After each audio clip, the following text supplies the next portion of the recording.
খননের অভাবে অস্তিত্ব বিলীন হওয়ার পথে সিরাজগঞ্জ জেলার ছোট বড় 10টি নদ নদী ভরাট হতে হতে এসব এখন খালের রূপ নিয়েছে।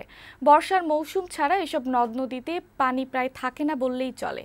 জেলার নাগরিক সমাজের প্রতিনিধিরা বলছেন, এগুলো খননের উদ্যোগ নিলে লাভবান হবে স্থানীয় কৃষি ও মৎস্য খাত।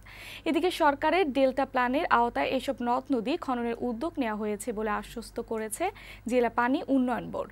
সিরাজগঞ্জ প্রতিনিধি আরিফুল গনি লিমনের প্রতিবেদন।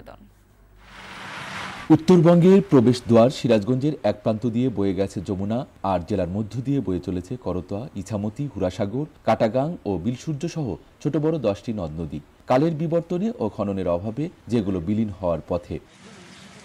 একসময় যে নদীতে চলত লঞ্চ ও বড় বড় নৌকা, এখন সেগুলো রূপ নিয়েছে খালের। বর্ষাকাল ছাড়া বেশিরভাগ সময়েই সেখানে থাকে না পানি। নদী আর নদী নাই, নদীকে এখন খনন করার দরকার। এখন মাঠে পরিণত হয়ে গেছে। সুয়েজ গেট আছে পূর্বে উত্তরে, ওটার কারণে তার পানি আসে না। এখান দিয়ে লঞ্চ যাইতো, আবার ছেলো যাইতো। এখানে ফুটবল খেলি, ক্রিকেট খেলি, অনেক বছর পানি আলি পারে শুকাইয়া যায়। তাই নদীগুলো খনন করার তাগিদ দিলেন স্থানীয় নাগরিক সমাজের প্রতিনিধিরা।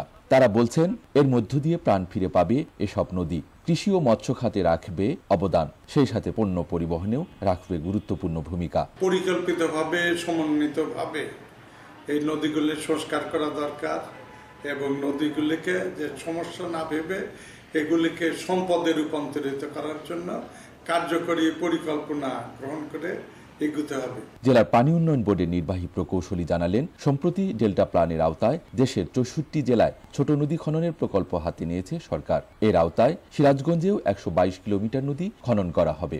এই ছোট নদী খালগুলো যদি আমরা পুনঃখনন করি, তাহলে একই সাথে হলো আপনার নদীর নাব্যতা বাড়বে, এটা মৎস্য সম্পদ বাড়বে এবং এই এলাকার পরিবেশ এবং প্রতিবেশগত ব্যাপক উন্নয়ন হবে বলে আমরা মনে করি। এই প্রকল্প বাস্তবায়িত হলে নদীর পাশাপাশি স্থানীয় প্রাণ বৈচিত্র্য রক্ষা পাবে বলে জানালেন সংশ্লিষ্টরা।